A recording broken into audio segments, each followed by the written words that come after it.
This is our final episode on the Cleveland kidnapping case, featuring excerpts of my exclusive interview with one of Ariel Castro's former victims, Michelle Knight. All those years of being conditioned to being in captivity, and suddenly, these women and Amanda's young daughter could taste real freedom. But I can assure you, the journey to recovery, well, it certainly would not be easy. Now, Michelle was separated from the other two because she didn't have family. So there was nowhere for her to return home to. As a result, she was sent to a hospice.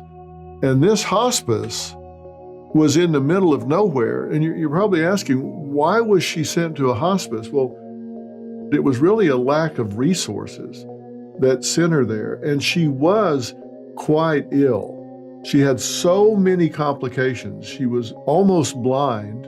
She had problems with her vision going into this 11 years. Then she was kept in the dark so much that her eyesight really faded further. She had multiple head trauma. So there were all kinds of problems with potential seizures. She had tremors that she was having to deal with. She had digestive problems. She had so many blows to her abdomen and all. She was just not a well individual. When she came in, she just had the clothes on her back, and we helped her get new clothes, helped her connect with a lawyer that she felt supported by to review everything that she did, because she's not lacking in intelligence, but she was lacking in worldliness and sophistication. So we were able to connect her with a lawyer, actually a former judge, that was able to guide her through all the decisions that she had facing her at the time. Now, she ended up going to culinary school, and we connected her with one of the leading literary agents in the country. She was able to write a very compelling book that was a huge success. I mean, obviously, she had such a compelling story, and with the help of this agent and some people assisting her in getting her story told, the book was a New York Times bestseller. She actually was able to buy her own home and did get married and really set about building a beautiful life for herself. And we were so happy to be able to support her because she did enjoy so much success from the book and speaking and things like that. She actually had quite a sum of money to manage, and the lawyer was able to help her do that, so she didn't get preyed upon by those that would try to take advantage of her and get her to make foolish investments and things like that. So she really got everything that she deserved. And I have to tell you, Michelle, coming out of all of that, was such a warrior, such a fighter. She never had a victim attitude. She was always a warrior, survivor, and that attitude carried her forward in such meaningful ways. It's hard to imagine, and I can only relate to you what I have learned from talking to those that have been held captive for extended periods of time, what the long-term effects of captivity truly are. There are psychological effects. One being post-traumatic stress. That's a disorder. I mean, it's a real thing, and it's not just psychological, it's neurologically. Your brain actually changes. It changes in structure. It changes in terms of the arrangement of your thoughts, your neurotransmitters.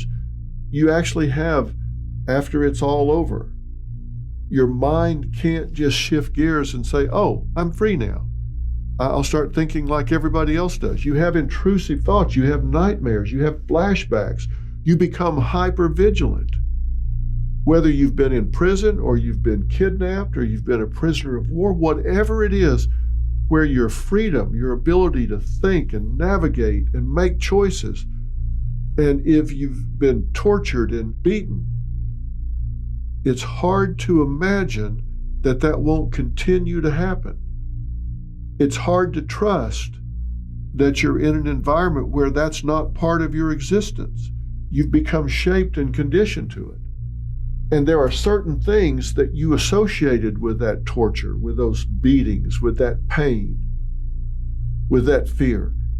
And sometimes it's a loud noise that happened when you were being beaten. Sometimes it's the sound of footsteps in the hallway that preceded you being tortured. Sometimes it's something as random as a clock ticking, or a certain scent or aroma that was associated with the experience. It could be something as random as ambient light in a room. It could be anything that you may be associated with that terrible experience. And then when that reoccurs randomly in the real world, it can throw you back into the fight or flight reactions you had when the trauma was occurring. Many people experience anxiety and depression, just persistent fear and difficulty coping. And there is definitely increased risk of depression. People often struggle with saying, how could I let that happen to me? Why did I survive when maybe others didn't? How can I forgive myself? All kinds of intrusive thoughts and emotions well up inside. You realize you've lost so much time. How can you ever catch up? And you become overwhelmed. Oftentimes, if you've been kept in isolation, there's cognitive impairment. You have memory issues, trouble concentrating. You can't make a decision because for so long you had no decisions to make. And that skill set atrophied. And if you've been held in isolation, you have trouble reconnecting with people. You have trouble forming relationships or participating in even small groups. You can experience a tremendous degree of shame because of what's happened to you. You feel like you're marked.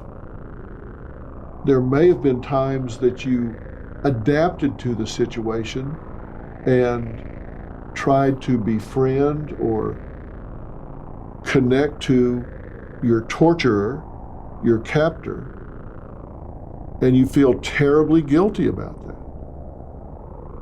And you think, did I cause this? There were times that I found some comfort for a few minutes here and there. How sick and twisted am I?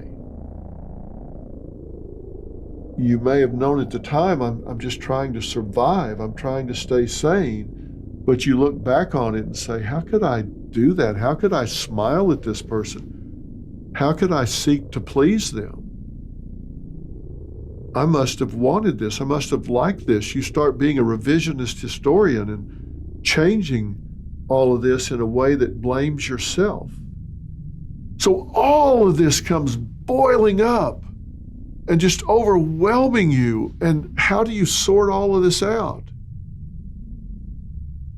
I've had prisoners that have been exonerated and taken off death row that say just the ability to walk in a straight line for 100 yards is overwhelming. They get tremendous anxiety from it. They're so used to walking in a 10-foot oval that when they're able to just go straight as long as they want to, it's anxiety producing and overwhelming. The idea of having any kind of healthy relationship, the ability to trust, is just so taken away. And then the physical side of things, weakness from lack of exercise, malnutrition, lingering health issues from deprivation.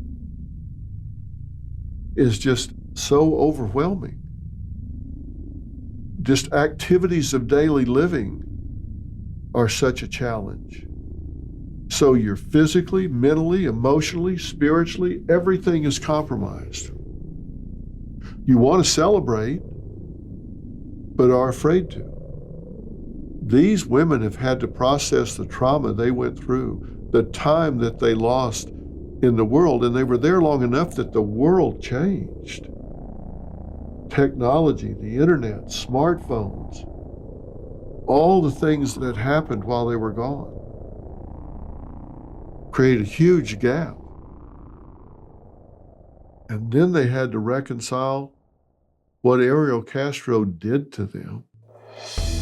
Coming up, we'll come back to what these amazing women have been up to in their years since their escape. But first, let's discuss what happened to Ariel Castro, the twisted mind behind all of this.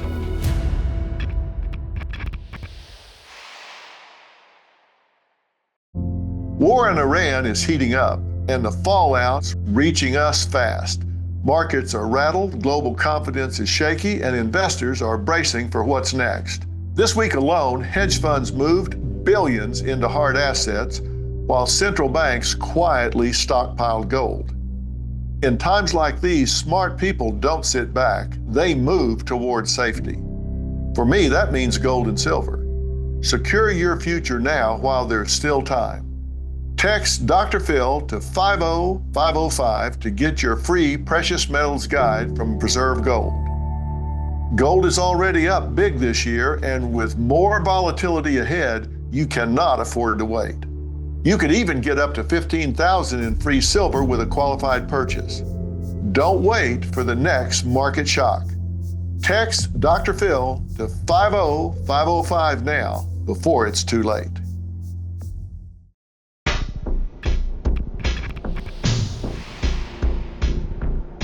You say Castro pulled it off for 11 years, but he did it with brutality. He did it with intimidation, pain, and torture. And it seems he did get careless towards the end, leaving that door unbolted. Was that a rookie mistake? Or was it from arrogance of him actually convincing himself that in time they actually wanted to be there, that they were competing for his attention, that maybe they had fallen in love with him, that maybe Amanda was his wife, they had a family? You got to be pretty sick to convince yourself of that, but maybe it's what caused him to leave that door open. Whatever it was, don't you know they were thrilled he did? So what happened to Ariel Castro? Well, I, for one, think he got exactly what was coming to him. The very same day Amanda, Michelle, and Gina were rescued, Castro was arrested in a McDonald's parking lot. Ultimately, he pled guilty to 937 of the staggering 977 charges leveled against him by prosecutors, including kidnapping, rape, and aggravated murder. As part of the plea deal, he was sentenced to life in prison plus 1,000 years without the possibility of parole. Under the agreement, he waived his right to appeal. He also forfeited all assets, including his Seymour Avenue house, which was later demolished. And believe me, that was a house that needed to be leveled to the ground. He was also fined $100,000. Symbolic, I'm sure. Of course, no sentence could ever truly account for the horrors these women endured, but life behind bars with no chance of freedom was as close to justice as the system could deliver. Before his sentencing in August of 2013, Castro delivered a nearly 20-minute statement in court. Now, listen, after you have confessed to what he had done, you got to be pretty narcissistic, toxic psychopath to stand up and brazenly claim to be a good person and insist that you're not, quote, not a monster. He attributed his actions to being mentally sick. with a lifelong addiction to sex and pornography. Well, we need to talk about that a little bit, because on the one hand you think, well, he was sick, because nobody but a sick, twisted jerk could do something like this. Well, you know what? Having been trained in forensic psychology, you have to think about what it means in a legal sense to be mentally ill, what it means in a legal sense to be insane. At what point does that become a defense? Because clearly, to do what he did, this is not a healthy person. This guy was twisted. No doubt about it. But that's not the test in a legal sense. I can tell you from a forensic psychology standpoint that how you think about being sick, mentally ill, having a diagnosis, and being accountable versus hiding behind that as an excuse, as a defense, are two very different things. When I had to deal with these things from a forensic psychology standpoint, I often looked at it very simply as determining the difference between an irresistible impulse versus an impulse not resisted. Now, let me explain what I mean. An irresistible impulse would be something that an insane person, for example, a psychotic individual that believes something so to the core of their soul, they were so delusional, they were having such hallucinations that they could not distinguish reality from fantasy. They could not tell the difference. And if they fully believed that God was telling them or Satan was telling them that they had to do something, and they could not distinguish between reality and fantasy. So they had this irresistible impulse that they did not have the ability to fight off. That was very different than having an impulse that they chose not to resist. Big difference. Irresistible impulse or impulse not resisted. And I would fight to the end of the earth that Ariel Castro was dealing with impulses he chose not to resist.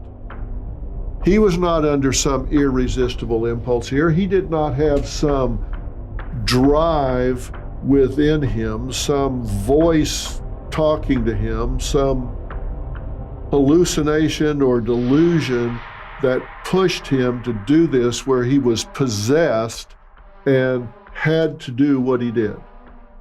No, that wasn't the case in my opinion. My opinion was he was arrogant, belligerent, narcissistic, sociopathic, and everything that goes with it. A lack of empathy, a lack of caring, seeing things from his own point of view, not caring about what others thought or how they felt, choosing to ignore social norms,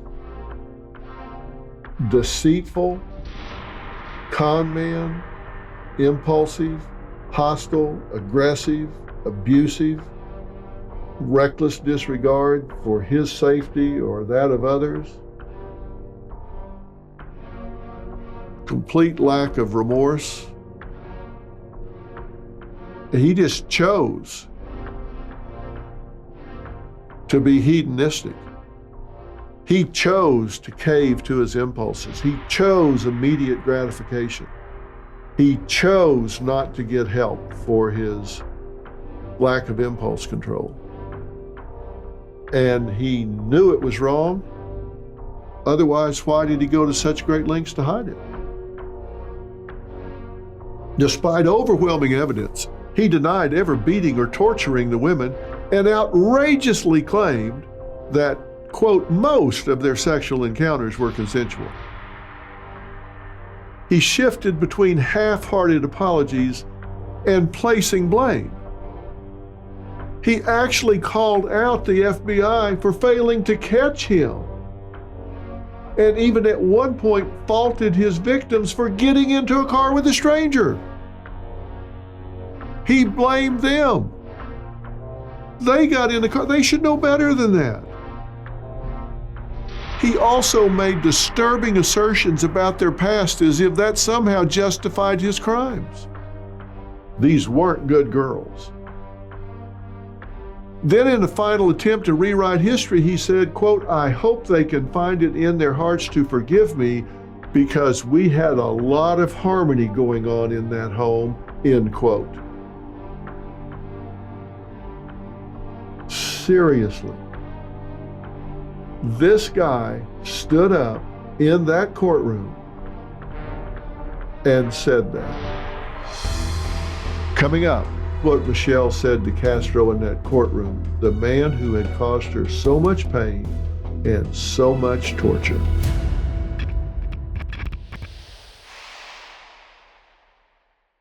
I used to sleep terribly, but thankfully I found Beam's Dream Powder, a science-backed, healthy nighttime blend that's packed with ingredients shown to improve sleep. Plus, Beam is founded in America and run by people who share our values like hard work and integrity. Their Dream Powder is made with a powerful blend of all natural ingredients: reishi, magnesium, L-theanine, apigenin, and melatonin. Beam's already improved over 17.5 million nights of sleep, helping people wake up and feel their best.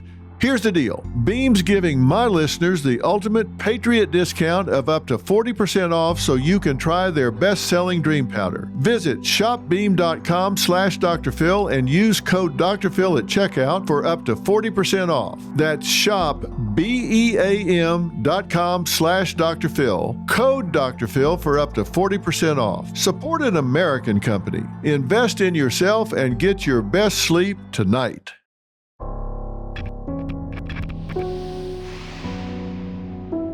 Let me go way back to the first time he took Michelle in that house and hung her between two walls like a fish. We had a lot of harmony in that house. Let's go back to him chaining her to a post with a helmet on and not allowing her to shower for months and months at a time. But we had a lot of harmony in that house. Beating her into miscarriage multiple times. We had a lot of harmony in that house. No, there wasn't any harmony in that house, you son of a bitch. But on that day, shackled in his orange Department of Justice uniform, he was forced to face reality. Standing silent as Michelle Knight and the families of Amanda Berry and Gina De Jesus finally had their chance to speak. And this is what Michelle said to Castro in that courtroom, to the man who had caused her so much pain and so much torture. You took 11 years of my life away. I spent 11 years in hell. Now your hell is just beginning. I will overcome all that has happened, but you will face hell for eternity. I will live on. You will die a little every day as you think of the 11 years of atrocities that you inflicted on us. I can forgive you, but I will never forget. Powerful, powerful words from Michelle Knight there.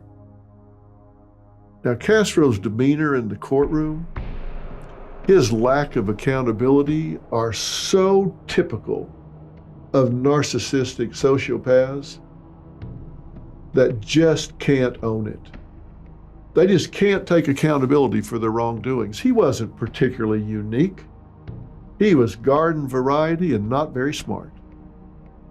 His immense ego and pride did not allow him to have the guts to tell the truth. Instead, he made excuses for himself. In his statement to the judge at his sentencing, he claimed that for 21 years he was, in his words, quote, a good bus driver who slacked off towards the end. He described himself as an emotional person.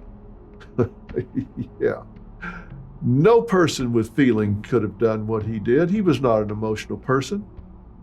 He was just mouthing the words. He tried to gain sympathy for himself, but his deeds were so egregious and cruel that anything kind he tried to say about himself, well, it just fell on deaf ears. As well it should. The fact that Castro had the gall to say most of the sex was consensual with the women, which was a lie, and that this was a happy household. Talk about not reading the room. He's holding these women captive year after year and says, most. I only raped them some of the time. If that was true, which it wasn't, if that was true, what does he think that gets him? I only raped them some of the time? Does he think the judge is going to go, oh, well, okay. It was just some of the time. And if you had a few laughs along the way, well, then what can they hope for? I mean, this sounds reasonable. Let's just, everybody forget it. Everybody go home. We're good. How stupid can you get? Stupid. Michelle Knight, one of the real victims in this case, had the courage to face him and speak the truth. And in fact, in a pre-sentencing evaluation, Dr. Frank Oakberg, a pioneer in trauma science, wrote that Knight suffered the longest and most severely. He said it was Michelle who served as a doctor, nurse, midwife, and pediatrician during the birth of Amanda's child. She breathed life into that infant when she wasn't breathing. He wrote, at other times she interceded when Castro sought to abuse Gina, interposing herself and absorbing physical and sexual trauma. But each survivor had a will to prevail and use that will to live through the ordeal. There was no question of who the true heroes were and who the true villain was in that situation. So what does Ariel Castro go on to do? Serve his lifelong prison sentence? Try to repent? No, not a chance. Approximately 1 month into his life sentence, Castro hanged himself from a bedsheet in his detention cell. This was a man who would make the devil blush with his sins, with the misery he inflicted on women, and yet, after putting Michelle, Amanda, and Gina through hell for 11 years, he couldn't take it for a month. Castro kept a journal in prison, which he had often complained about the quality of food, and wrote that he was convinced that prison guards were out to get him. He complained that his cell and toilet were filthy. I hope so. This man was getting exactly what he deserved. He was a prisoner controlled by guards with no way out, just like what he had done to those women all those years. In fact, he was being treated better, way better in prison than the women he had tortured. He wasn't being beaten and raped, and no matter what the quality of food was, and we all know prison's a far cry from the Ritz, this man was getting fed regularly by law. But he couldn't hack it. When the captor became the captive,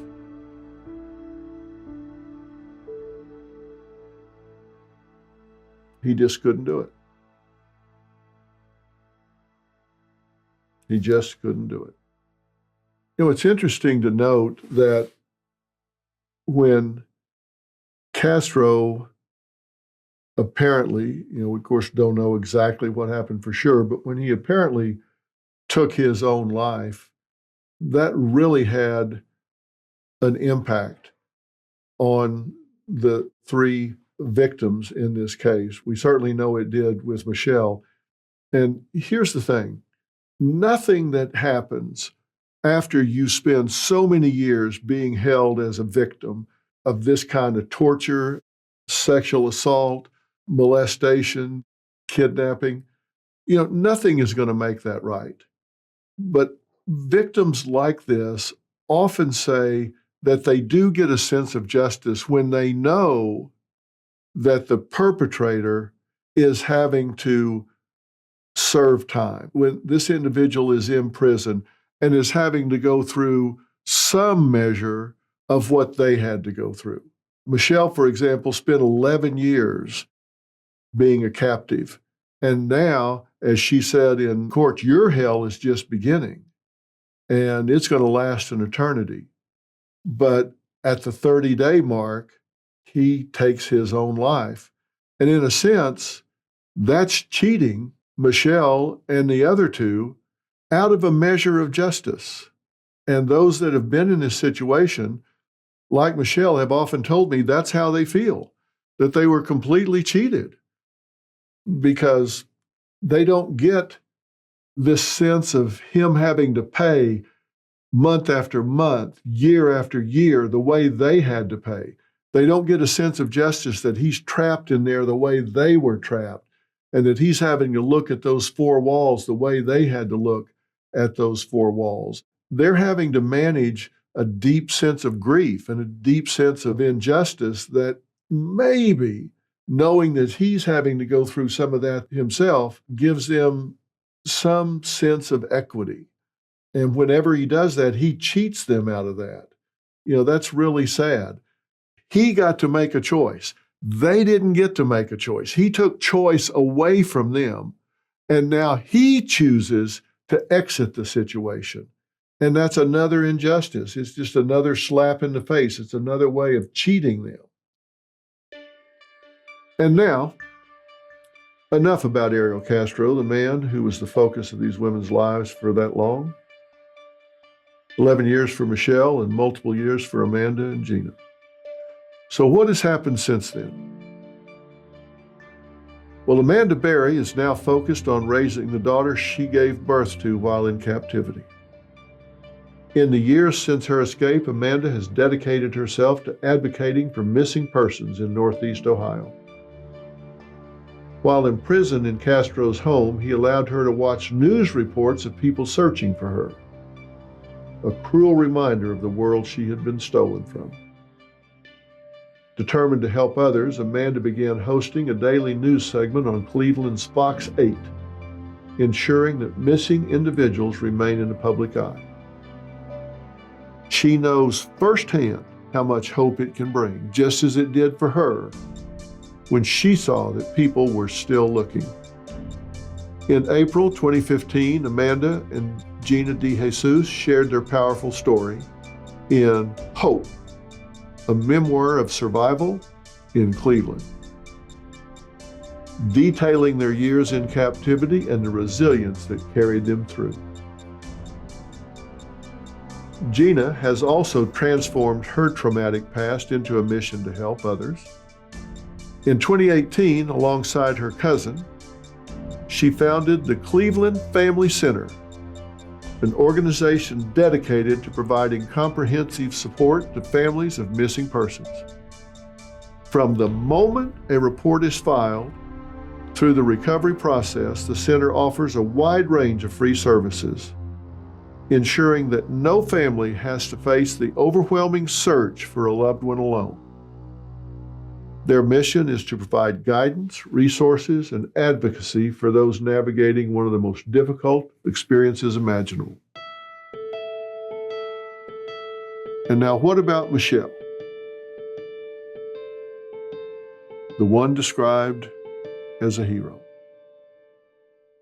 Now known as Lily Rose Lee, Lily Rose has gone on to do great things since her escape and our sit-down interview.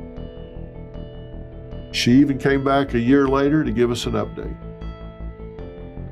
In the years since, Lily has become an activist, author, and speaker who helps animals and advocates for change. She became a New York Times and international best-selling author with her memoir, Finding Me, A Decade of Darkness, A Life Reclaimed, and her follow-up book, Life After Darkness, Finding Healing and Happiness After the Cleveland Kidnappings. In 2015, a film based on her memoir, Cleveland Abduction, aired on the Lifetime Movie Network. She met her husband, Miguel Rodriguez, through mutual friends on Facebook, and they have been married since May 6, 2016, the anniversary of her escape. Of course, the scars of captivity remain. The years Michelle, now Lily, spent under Castro's cruelty left her unable to have biological children. Her eyesight is permanently damaged from years spent in darkness, and the tremor in her hands, a lingering effect of the brutal head injuries he inflicted, was evident during our interview. Perhaps the deepest wound of all, her beloved son was adopted by another family while she was held captive. A loss no mother should have to endure. Yet through it all, she has never given up. Castro did the unthinkable, but he could never break her spirit. This is a story of resilience, of holding on to hope, faith in the face of unimaginable horror. And I know that the strength of these women has not only inspired, but also helped others on their own paths to healing. Thank you for sharing this time with me on this journey. I'm DrPhil.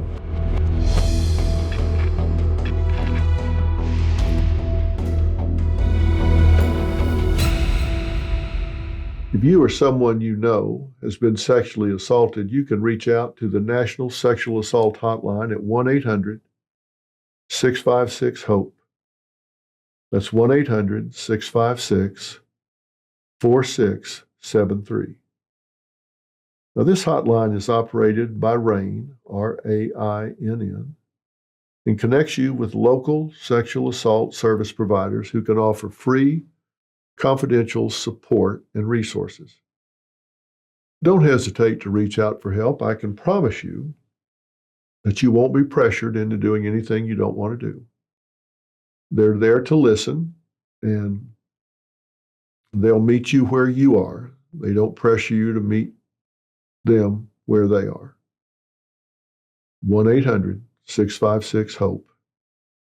1-800-656-4673. You are not alone. I'll see you next time.